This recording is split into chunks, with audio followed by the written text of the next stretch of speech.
मित्रांनो, ठरलं तर मग या मालिकेच्या आजच्या भागामध्ये सायली अर्जुनला आता जाब विचारते, मला सांगा जर माझे आईवडील सापडले नाही तर? कारण ते या देशात या जगात आहेत की नाही हे सुद्धा तुम्हाला अजून माहीत नाही आहे. तेव्हा अर्जुन आता म्हणतो, अगं मला एवढं माहिती आहे की. मग आता तो पुढे सत्य सांगणार असतो की ते जिवंत आहेत. परंतु सायली ऐकूनच घेत नसते. ती रागातच म्हणते, अशा वरवर दिसणाऱ्या मृगजळामागे मला पळायचंच नाहीये. कारण तुम्ही जर त्यांना शोधायला गेले आणि जर तुम्हाला ते नाही सापडले तर मग मी काय करायचं, असा जाब ती अर्जुनला विचारते. तेव्हा अर्जुन अगदी प्रेमानेच तिचा हात हातात घेतो आणि चिडलेल्या सायलीला अगदी शांत करत विचारतो, माझ्यावर तुझा विश्वास आहे ना सायली? तेव्हा सायली म्हणते, माझा तर अगदी पूर्ण विश्वास आहे तुमच्यावर, परंतु माझ्या नशिबावरच माझा विश्वास नाही आहे. असं म्हणून जरा ती स्वतःवरच चिडते आणि लगेचच अर्जुनचा हात सोडते. मग आता ती अगदी इमोशनल होते आणि म्हणते, आजपर्यंत जे जे माझं आहे असं मला वाटत होतं, आता इथून पुढे ते सगळं काही माझ्यापासनं निसटून गेलंय. अहो, मला तर तुम्ही माझे वाटलात, पण तुम्हाला ते म्हणेपर्यंत तुम्हीही अगदी दूर गेला होतात. कारण हे घर, आई बाबा, इथली माणसं, या माणसांना आपलं म्हणेपर्यंत तीही माझ्यापासून दूर गेलीच होती. आणि माझे मधुभाऊ मला पुन्हा मिळाले होते, परंतु तेही, असं म्हणून तीही अगदी शांतच होते आणि रडू लागते. तेव्हा अर्जुन पुढे येतो आणि म्हणतो, प्रत्येक गोष्टीमध्ये पॉझिटिव्हिटी शोधणारी ती माझी बायको आता खरं कुठे गेली? हो, खरं आहे, आपण दोघेही एकमेकांपासून दूर गेलो होतो, पण आता आपण दोघेही अगदी कायमचे जवळ आलो आहोत. आणि आज हे घर आणि डॅडच नाही तर मम्मासुद्धा अगदी तुझ्यावर तेवढंच प्रेम करते सायली. आणि आता आय एम शुअर मधुभाऊसुद्धा लवकरात लवकर बरे होतील आणि तुझे खरे आई वडीलसुद्धा लवकरात लवकर सापडतील. त्यामुळे मी तुला रिक्वेस्ट करतोय, मला त्यांचा शोध घेण्यापासून तू अशी थांबवू नकोस सायली, प्लीज. असं म्हणून तो अगदी तिला विनंतीच करतो. तेव्हा सायली आता पुन्हा एकदा चिडते आणि म्हणते, तुम्ही असाही विचार करा ना, जर ते तुम्हाला सापडले आणि जर त्यांना मी नकोच असेल तर? आणि मुळात जर त्यांना मी हवे असते ना, तर मधुभाऊंच्या आश्रमामध्ये मी कधीच वाढले नसते. तेव्हा अर्जुनकडे आता या प्रश्नाचं उत्तरच नसतं. तेव्हा सायली म्हणते, या क्षणालाही माझ्या मनात त्यांच्याबद्दल अगदी नितांत आदर आहेच आणि अगदी प्रेमसुद्धा आहे. पण पुन्हा जर त्यांनी मला नाकारलं ना, तर मी ते नाही सहन करू शकत. तेव्हा अर्जुन आता सायलीला रिक्वेस्ट करतो, ऐक ना अगं तू माझं, जर त्यांना आपण नाही शोधलं तर कसं कळणार आपल्याला? मग सायलीसुद्धा तेवढ्याच रागात विचारते, जी गोष्ट मला माहीत नाही आहे त्यामध्ये मला उडी घ्यायचीच नाही. अहो, मानसिक दमछाक होती माझी, तुम्हाला कळत नाही का हो? असं म्हणून ती आता शांत होते आणि अर्जुनला म्हणते, हे पहा, मला तुमचं प्रेम मिळालंय, आई बाबा या सगळ्यांचं अगदी भरभरून प्रेम मिळतंय आणि मला मधुभाऊंचं प्रेम तर अगदी आयुष्यभर असं मिळत राहणार. त्यामुळे मी खरंच खूप समाधानी आहे. त्यामुळे माझ्या जन्मदात्यांना त्यांचं आयुष्य आता जगू द्यात आणि मलाही माझं आयुष्य जगू द्यात. मी हात जोडते तुमच्यासमोर, पण हा शोध तुम्ही प्लीज थांबवा, अशी ती कळकळीची विनंती त्याला करते. कारण जर तुम्ही शोध घेतला आणि माझ्या जन्मदात्यांनीच मला नाकारलं ना, तर मला हे कधीही सहन नाही होणार. असं म्हणून आता रडतच ती तेथून जाते. अर्जुन बरोबर एक शब्द देखील पुढे बोलत नाही. तेव्हा अर्जुन म्हणतो, बायको अगं ऐकून तरी घे, प्लीज ऐकून तरी घे. सायली काही ऐकतच नाही. त्यामुळे अर्जुनच्या बिचाऱ्याचाही नाईलाज होतो. तेव्हा तो तिच्याकडे बघतो आणि म्हणतो, खूप हट्टी आहेस ना तू, मग मी सुद्धा तुझ्यापेक्षा डबल हट्टी आहे आणि I am really very sorry बायको.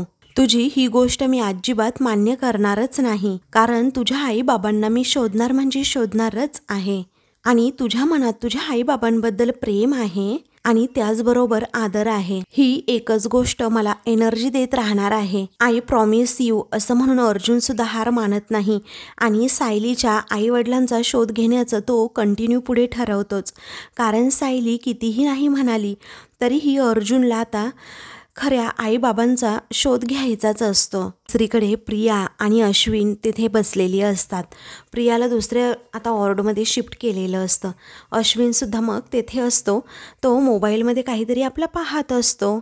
त्याचवेळी प्रिया वैतागून आता म्हणते की हा किती वेळ असा इथे चिटकून बसणार आहे काय माहीत. कारण त्या महिपतला मी एवढं डिवचलंय, एवढी बोलली आहे, कोणत्याही क्षणी तो आता इथे येऊ शकतो. पण त्या अगोदर हा अश्विन चिकटू जायला हवा नाहीत ना. त्यामुळे ती आता ठरवते याला इथून घालवायचंच. मग आता ती म्हणते अश्विन ऐक ना. तेव्हा अश्विन लगेचच विचारतो काही हवंय का तुला. तेव्हा ती आता म्हणते नको नको मला काही नको आहे. पण तू अरे किती करशील माझ्यासाठी. आणि आज तर खूप वेळ माझी सोबत करत तू इथे बसला आहेस. तू दमला असशील ना. आता घरी जा आणि आराम कर. तेव्हा अश्विन म्हणतो हे बघ तन्वी, मी इथे थांबण्यासाठी ना स्पेशल परमिशन घेतली आहे. त्यामुळे उशिरा मी इथे अगदी रात्रीपर्यंत थांबू शकतो. त्यामुळे तू अजिबात काळजी करू नकोस असं आता लगेचच अश्विन म्हणतो. तर प्रियाला आता काय करावं सुचत नसतं. मग ती म्हणते अरे घरची वाट बघत असतील ना अश्विन. अरे त्यांना खूप काळजी वाटत असेल रे तुझी. तेव्हा अश्विन म्हणतो अगं पण ते तुझी काळजी करतात का. नाही ना. मग मी त्यांचं मन राखण्याची तरी काय गरज आहे. मी आपला इथेच बरा आहे. तेव्हा आता अश्विनने असं बोलल्यानंतर प्रिया मात्र वैतागते आणि रागातच विचारते काय रे काय वेड लागलंय का तुला. तेव्हा अश्विन जरा धक्क्यानेच प्रियाकडे पाहतो. कारण तिचा बोलण्याचा टोन ना आता पूर्णपणे चेंज झालेला असतो. तेव्हा आता तिच्या लक्षात येतं की आपण काहीतरी चुकीचं बोललोय. म्हणून ती आता एकदम शांत होते आणि म्हणते अश्विन अरे हे बघ आता तू आपल्या घरच्यांबद्दल असं चुकीचं बोलतोस. हे मला अजिबात आवडत नाही. कारण कशीही असली तरी ती आपलीच माणसं आहेत ना. तेव्हा अश्विन आता लगेच तिच्या बोलण्यात येतो आणि म्हणतो तुझ्या एवढं माझं मोठं मन नाही आहे ग तन्वी. आणि खरं सांगू ज्यांना तुझी किंमत नाही ना त्यांचा विचार मी नाही करू शकत. मग आता प्रियाला काय बहाणा सुचवावं ना कळतच नाही. तेव्हा ती त्याचा हात हातात घेते आणि म्हणते अश्विन अरे असं जागरण करत जर बसला ना तर उगीचच तुझी तब्येत बिघडेल. आणि खरं सांगू का मला अगोदरच गिल्ट आहे की या सगळ्या परिस्थितीमध्ये तूच एकटा अडकला आहेस. त्यामुळे तू प्लीज प्लीज जाऊन ना आता आराम कर. कारण तू असं स्वतःला त्रास करून घेतला ना अश्विन तर मला नाही चालणार. आणि शिवाय अरे मगाशी त्यांनी ज्या गोळ्या दिल्या आहेत ना तेव्हापासून अगदी मला झोप येतीये. तू इथे बसलास ना म्हणून मी बसलीये, नाहीतर मला केव्हापासून खरंच खूप झोप येतीये अरे. मग आता असं म्हटल्यानंतर तो म्हणतो अगो आधी सांगायचंस ना बाळा. बरं ठीक आहे तू अगोदर आराम कर, छानपैकी झोप घे आणि मी निघतो हा आता. आणि तुला काहीही लागलं ना तरीही मला सांग. चल मी निघतो हा. तेव्हा ती म्हणते की हो हो काळजी घे हा अश्विन. तेव्हा अश्विन आता लगेचच तिचा निरोप घेऊन जायला निघतो. मग प्रिया जरा मोकळा श्वास घेते आणि म्हणते चला हा अडथळा तरी आता दूर झाला. आणि आता माझा प्लॅन जर यशस्वी झाला असेल तर तो मूर्ख महिपत आहे ना तर तो जाब विचारण्यासाठी नक्कीच इकडे येईल आणि त्याच्याच विरोधात अगदी पुरावासुद्धा देऊन जाईल. असा प्रियाने भन्नाट असा या हॉस्पिटलमधून सुटका करवून घेण्यासाठी प्लॅन केलेला असतो. तर दुसरीकडे आता अर्जुन हा चैतन्याला कॉल करतो आणि तन्वीचा वकील कोण आहे त्याच्याबद्दल काही कळलं का असं चैतन्याला विचारतो. चैतन्य म्हणतो हो मला समजलंय, अगोदरच्या केसेसबद्दल एवढं काही माहीत नाही आहे, परंतु मला त्याच्या ऑफिसचा ना ॲड्रेस मिळाला आहे. तेव्हा अर्जुन म्हणतो गुड मला तो पाठव बरं. मी जाऊन भेटतोच आता त्याला. आय एम व्हेरी शुअर की तन्वीने ना त्याला फक्त तिची खोटी बाजूच सांगितली असणार. पण त्याला ना तन्वीबद्दल सगळं काही खरं खरं आता कळायलाच हवं चैतन्य. तेव्हा चैतन्य म्हणतो थांब थांब तू अर्जुन, हे बघ अगोदर मी जाऊन बोलतो आणि तन्वीची केस घेणं किती मूर्खपणाचं आहे ना हे अगोदर मी त्याला समजावतो. आणि त्याने ऐकलंच तर ठीक, नाही तर मग तू बोल. तेव्हा अर्जुन म्हणतो ठीक आहे तू जा आणि बोल मग त्याच्याशी आणि मला मग अपडेट कर बाय. असं म्हणून आता ते दोघेही फोन ठेवतात. तेवढ्यातच सायली आता तेथे येते, गुपचूप आपलं पांघरून घेते आणि झोपणार असते. अर्जुन आता तिच्याकडे बघतच राहतो कारण ती खूप उदास असते, एकदम शांत शांत असते. तेव्हा तो तिचा हात आता हातात घेतो आणि विचारतो काय झालं, अजूनही चिडली आहेस का सायली तू माझ्यावर. आणि मला माहिती आहे की मी तुझ्या आईबाबांचा शोध घेतो हे तुला आवडलेलं नाही आहे, पण मला सांग आता तू काही नीट बोलणारच नाही आहे का माझ्याशी. अगं अगोदर तुझ्या आईवडिलांना भेटू तरी दे, त्यांना काय वाटतं तुझ्याबद्दल हे ऐकून तरी घे. पण बायकोशी गप्प राहू नकोस ना गं प्लीज, असं म्हणून तो रिक्वेस्ट करतो. हे बघ, मला जे काही बोलायचं असेल ना ते बोल. तुला रागवायचं असेल तर रागव, पण प्लीज तू माझ्याशी काहीतरी बोल गं, असं तो विनंती करत म्हणतो. तेव्हा ती म्हणते, हे पहा, मला जे बोलायचं आहे ते ऑलरेडी मी बोललेली आहे आणि आता राग नाही आहे माझ्या मनात तुमच्याबद्दल. आता झोपा बरं, सकाळी लवकर उठायचं आहे ना, असं म्हणून ती अजूनही अगदी तुटकच त्याच्याबरोबर बोलते. त्यामुळे अर्जुनला खूप टेन्शन येतं. मग आता सायली झोपायला जाते तर तो म्हणतो, अगं ऐक ना. तरीही सायली ऐकतच नसते. तर आता सायली झोपल्यानंतर अर्जुनलाच काय करावं सुचत नसतं. त्याला आता काहीही झालं तरी सायलीच्या आईवडिलांचा शोध घ्यायचाच असतो. तेव्हापासून सायलीला ही गोष्ट समजलेली असते. तेव्हापासून ती खूप उदास असते. तर आता दुसरीकडे प्रिया खूप वेळ होऊन देखील आता महिपतची वाट बघत असते. तरीही महिपत काही आलेला नसतो. त्यामुळे ती म्हणते, बापरे, महिपत का आला नसेल कळतच नाहीये. आता एवढा वेळ झालाय मी वाट बघतीये आणि माझा प्लॅन फ्लॉप झाला तर, असा विचार एका क्षणी तिच्या मनात येतो. बाहेर पोलीस बघून तो पळून तर नसेल गेला. पण नाही हां, कारण महिपत ना अशा साध्यासुध्या गोष्टींना कधीही घाबरणार नाही. त्यानंतर नर्स आता लगेचच त्या कॉन्स्टेबल लेडीजला विचारतात, काही ड्युटी संपली नाही काय ताई तुमची अजून? तेव्हा त्या म्हणतात की नाही ना, अजून सोडायला कोणी तसं आलेलंच नाही आहे. मग आता त्या नर्स तेथून निघून जातात. तेव्हा प्रिया मनातच विचार करू लागते, काहीही झालं तरी ना आज महिपत इथे यायलाच हवा, कारण तो चिडल्यावर कसा वागतो ना हे मला सर्वांना दाखवायचे आणि मी त्याला किती घाबरते हे सुद्धा. त्यानंतर त्या कॉन्स्टेबल मॅडम बाहेर येतात आणि त्या सरांना विचारतात, काय हो किती वेळ झालाय? तेव्हा ते म्हणतात की किती वेळ झालाय तुम्हीच बघा ना, इथे ड्युटी संपत आल्याची वेळ पण झाली आहे. मग आता त्या शिर्के मॅडमचा फोन आला होता, त्या म्हणाल्या 10 मिनिटात येणारच आहे, असं आता त्या कॉन्स्टेबल सांगतात. त्याच वेळी आता मग ते सर म्हणतात की चला मग आपण निघूयात आता. तशीही ती तन्वी सुभेदार आता झोपूनच घेईल, असं म्हणून दोघेही आता तेथून जातात. तर दुसरीकडे सायली आता अगदी गाढ झोपेत असते. अचानकच तिला आता स्वप्न पडतं. एका अज्ञात ठिकाणी ती गेलेली असते आणि तिचे आईबाबा तिला तिथे भेटतात. पण तिच्याकडे ते पाठमोरे उभे असतात आणि ते पुढेच निघालेले असतात. ते सायलीकडे दुर्लक्ष करतात. तर सायली त्यांना आई बाबा थांबा असं म्हणत असते, परंतु ते सायलीकडे दुर्लक्ष करतात आणि पुढे निघून जातात.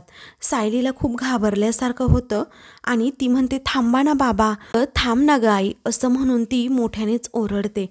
तरीही आता तिचे आई बाबा हे अदृश्य होतात, तिथे दिसत नाही.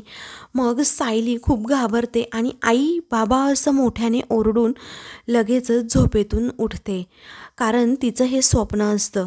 आणि तिचा आवाज एवढ्या मोठ्याने ऐकल्यानंतर अर्जुन आता उठतो आणि सायलीला विचारतो, काय झालं सायली, तू ठीक तर आहेस ना गं? तेव्हा सायली काहीच बोलत नाही, एकदमच गप्प असते. तर दुसरीकडे आता प्रिया ही महिपतची वाट बघत तशीच बसलेली असते आणि मग नंतर तिला डोळा लागलेला असतो. तर प्रियाच्या प्लॅनप्रमाणे आता महिपत तेथे अंगावर अगदी ब्लँकेट टाकत आपला चेहरा झाकत आलेला असतो, जेणेकरून कुणाला समजू नये ना यासाठी. आता प्रिया नक्की कोणत्या वॉर्डमध्ये आहे हे शोधत अगदी दबक्या पावलांनी कुणाला न कळू देता तो पुढे येत असतो. दुसरीकडे प्रिया मात्र अजूनही गाढ झोपलेली असते. तिला काहीच अंदाज नसतो की हा महिपत इकडे येतोय. आणि आता त्यानंतर तो नेमकाच आता प्रियाच्या वॉर्डमध्ये येतो. तेथे असणारा दरवाजासुद्धा बंद करतो आणि समोर आता तो प्रियाला बघतो आणि रागातच तेथे असणाऱ्या टेबलवरचं सामान खाली पाडतो. त्यामुळे प्रिया आता दचकूनच जागी होते आणि धक्क्याने महिपतकडे बघते. ती आता पूर्णपणे घाबरलेली असते आणि कोण आहात तुम्ही असं विचारू लागते. तेव्हा आता महिपत लगेचच आपला चेहरा तिला दाखवतो. मग आता अण्णा सर तुम्ही, असं आता प्रिया विचारते आणि खरंच खूप घाबरते. आता खरं तर तिच्या प्लॅननुसारच हे सगळं होत असतो, परंतु महिपतचे डोळे तिच्या रागामुळे लाल झालेले असतात आणि आता हा जीव घेतो की काय असं प्रियाला वाटत असतं. इकडे सायलीच्या मनात मात्र चलबिचल झालेली असते आणि एकदमच ती त्या सगळ्या आईबाबांच्या विचारामुळे शॉक झालेली असते. तेव्हा अर्जुन आता तिला समजावतो, शांत करतो आणि लगेचच पाणी प्यायला देखील देतो आणि तिला म्हणतो की तू ना जरा रिलॅक्स हो. मग त्यानंतर सायलीची अशी मनस्थिती पाहता तो शांतपणे तिला विचारतो, काय झालं तुला, तू एवढी हायपर का झालीस सांग ना. तेव्हा सायली म्हणते, अहो मला ना स्वप्न पडलं होतं आणि ह्या स्वप्नामध्ये मी माझ्या आईबाबांना पाहिलं, म्हणजेच त्यांचे चेहरे मला असे नीटसे दिसले नाहीत, कारण तेथे ना खूप एक अंधारी खोली होती, तेथे ना ते चालत चालले होते. मी त्यांना खूप हाका मारल्या, त्यांना थांबवण्याचा खूप सारा प्रयत्न केला, पण तुम्हाला सांगू ते नाही थांबले. पुन्हा एकदा मला एकटीला सोडून ना ते निघूनच गेले, असं अर्जुनला ती आता सांगत असते आणि खूप रडत असते. तेव्हा अर्जुन आता धक्क्यानेच तिच्याकडे बघतो आणि त्यालाही सायलीबद्दल जरा वाईटच वाटतं. तर दुसरीकडे महिपत हा प्रियाला विचारतो, काय ग, काय म्हणालीस तू, अण्णा सर का?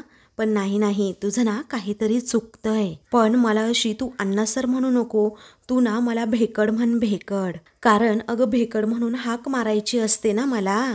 तेव्हा प्रियाला आता अक्षरशः घामच फुटतो आणि ती म्हणते, सॉरी अण्णा सर. तेव्हा तो म्हणतो, अण्णा सर नाही, भेकड म्हण मला, भेकड अगोदर. तेव्हा आता रागातच महिपत हा भला मोठा सुरा काढतो आणि प्रियाला अजूनच घाबरवतो. तेव्हा प्रिया खरं तर अजून घाबरते आणि विचारते, सुरा तुम्ही कशाला घेऊन आलात, सांगा बरं अगोदर. तेव्हा तो म्हणतो, पावाला म्हस्का लावायला काही मी सुरा घेऊन आलेलो नाहीये. प्रिया पटकनच तिच्या त्या कॉटवरून खाली उडी टाकते आणि विचारते, हो बोला ना, हा सुरा का आणलाय तुम्ही? मग आता तो म्हणतो, हे बघ, मला तू आमंत्रण दिलं होतं ना प्रेमाचं, कारण काय म्हणाली होतीस तू, अगं आमंत्रण दिलं होतं ना तू मला, म्हणून तुला गिफ्ट घेऊन आलोय मी, गिफ्ट. तू काय म्हणाली होतीस मला, माझ्या कामावर तू संशय घेतलास का? तुम्ही भेकड आहात, तुम्ही तुमच्या माणसांच्या पाठीमागे लपता वगैरे वगैरे, आणि हिम्मत असेल तर माझ्या समोर सुद्धा येऊन दाखवा. तू म्हटली होती ना, मग मी आलोच आता तुझ्या समोर, असं म्हणून तो प्रियासमोर जाऊन उभा राहतो आणि तिला भला मोठा तो सुरा दाखवत खूपच घाबरवत असतो. तेव्हा आता काय करशील तू, असं जेव्हा अण्णा विचारतो तेव्हा प्रिया म्हणते की मी कशाला काही करेन, पण अण्णा सर हे पहा हा, तुम्ही मला काहीही करू नका, कारण बाहेर पोलीस आहेत, तुम्हाला ना खूप महागात पडेल. तेव्हा महिपत तिच्या वर चढ, तो म्हणतो, मी स्वस्तातली कामं ना करतच नाही. अगं तुझं थोबाड बंद होतं ना तोपर्यंत तू जित्ती होती, पण आता तुझं थोबाड उघडलं ना, तू आता मरणार. अगं माझ्या पोरीला तू जेलामध्ये सडवलं, तरीही मी तुझ्या विरोधात काही बोललेलो नाही, पण कसं आहे ना, तुझा माज आता दिवसेंदिवस वाढतच चाललाय, त्यामुळे तुझा हा माज मी उतरवणार आणि संपवणारच, अशी धमकी महिपत प्रियाला देतो आणि तिचा असा गालगुच्चाच पकडतो. प्रियाला खूप त्रास होऊ लागतो, तिला बोलता सुद्धा धड येत नसतं. ती म्हणते, अण्णा सर प्लीज सोडा ना मला. हे पहा अण्णा सर, थांबा ना प्लीज. अहो मी जे काही तुम्हाला बोलले त्याचा जाब विचारायचा आहे ना तुम्हाला मला, मग विचारा ना प्लीज प्लीज. पण हे सुरा वगैरे कशाला, सोडा मला, असं म्हणून ती रिक्वेस्ट करते. तेव्हा तू आता सध्या जजच्या घरी जरी असती ना, तरीही मी माझा हा सुरा काढलाच असता आणि तुझा कोथळासुद्धा बाहेर काढला असता, पण कसं आहे ना, माझ्या पोरीचं माकड केलंस तू, माकड. आणि अजून काय बोललीस ग तू, माझी पोरगी जेलात आहे आणि तू सुटली असं का? पण आता तू कायमची सुटणार आणि तुझ्या आत्म्याला ना अगदी शांती सुद्धा मिळणार. तर आता असं म्हणून तो तिला सुरा आता भोकसणार असतो. त्याचवेळी प्रिया तेथे असणारा ज्यूसचा ग्लास घेते आणि महिपतच्या तोंडावरच तो ज्यूस टाकते आणि तेथून पळून जाण्याच्या प्रयत्नात असते. महिपत त्याच रागात आता चवताळून तिच्याकडे बघत असतो. तेव्हा तो रागाच्या भरात म्हणतो, तुला काय आज मी जिद्दी सोडत नाही. तर प्रिया त्या वॉर्डच्या बाहेर सुद्धा आता पळून गेलेली असते, कारण आता तिने तसा प्लॅनच केलेला असतो. काहीही झालं तरी महिपतपासून मला इथे सुद्धा धोका आहे, हे तिला सगळ्यांना दाखवायचं असतं. इकडे आता सायली अजूनही उदास असते. अर्जुन म्हणतो, हे बघ, टेन्शन घेऊ नकोस, आता शांतपणे झोप आणि सगळं काही विसर बरं. मग आता सायली विचारते, काय हो, कशी विसरू मी, सांगा ना, कारण हा आईबाबांचा विषय तुम्ही उकरून काढलात आणि तोच आता माझ्या मनातनं जात नाहीये, आणि आपल्या मनात जे असतं ना तेच स्वप्नामध्ये दिसतं, बरोबर ना? तेव्हा आता अर्जुन म्हणतो, अगं असं काहीही नसतं, तू जरा शांत हो बरं. आणि झोप आराम करून घे बरं. मग सायली आता स्पष्टपणे पुन्हा एकदा विचारते, मला सांगा माझ्या जन्मदात्यांचा शोध तुम्ही नक्की थांबवणार ना? तेव्हा अर्जुन बिचारा आता द्विधा मनस्थितीत अडकतो. आता सायलीचं ऐकावं की स्वतःच्या मनाचं हेच त्याला कळत नसतं. कारण त्याला काहीही झालं तरी सायलीच्या आईबाबांचा शोध घ्यायचाच असतो. आता तिला काय उत्तर द्यावं हे तो आता मनामध्ये ठरवत असतो. तर आता मित्रांनो, पुढील भागामध्ये बाप्पा जाण्याची वेळ येते. आता विसर्जनासाठी घरातील सर्वजण तयार होतात आणि मग गणपती बाप्पा मोरया असं म्हणत बाप्पाचं सगळेजण सुभेदार कुटुंब मिळून विसर्जन करतात. तर दुसरीकडे अर्जुन आता रूममध्ये येतो आणि लगेचच कान पकडतो आणि सायलीला म्हणतो, तुझ्या मनाविरुद्ध मी वागायला नको होतं, सॉरी हा. तेव्हा सायली विचारते, काय हो तुम्ही इतके गोड कधीपासून वागायला लागलात? लहानपणापासून तुम्ही गोड आहात का? तेव्हा अर्जुन आता प्रेमानेच म्हणतो, लग्नानंतर मी अजूनच गोड झालो, कारण माझी बायको ना साखर आहे, साखर. मग आता सायली आनंदानेच विचारते, काय हो ऐकाल ना तुमच्या बायकोचं? मग तो लगेचच हो म्हणतो. मग ती पुन्हा विचारते, जे सापडणार नाहीये त्याचा शोध तुम्ही थांबवणार ना? दुसरीकडे प्रिया आपला जीव वाचवण्यासाठी पुढे पुढे पळते. तेव्हा कोणत्या बेळात तुला लपायचं असेल ते लप, पण हा महिपत शिखरे तुझे तुकडे तुकडे केल्याशिवाय ना आज इथून जाणारच नाही, असं तो प्रियाला धमकावतो. प्रिया अजूनच घाबरते. अशाच मालिकेंची पुढील भाग पाहण्यासाठी चॅनलला सबस्क्राईब करा.